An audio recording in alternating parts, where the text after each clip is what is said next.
पाणी टंचाई टाळण्यासाठी यवतमाळ प्रशासन आता सज्ज झालेले आहे.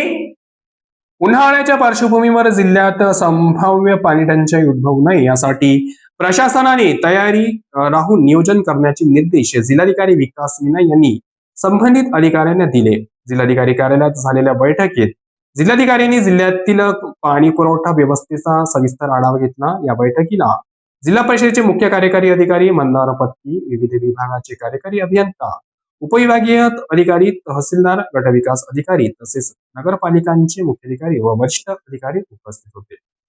बैठकीत ग्रामीण व शहरी भागातील सध्याची पाणी पुरवठा स्थिती, उपलब्ध जलसाठे, विहीर व बोरवेलची स्थिती तसेच संभाव्य टंचाईग्रस्त भागांबाबत चर्चा करण्यात आली. जिल्हाधिकारी विकास मीना यांनी सांगितले की जिल्ह्यात कुठेही पाणी टंचाई निर्माण होणार नाही याची दक्षता सर्व संबंधित विभागांनी घ्यावी.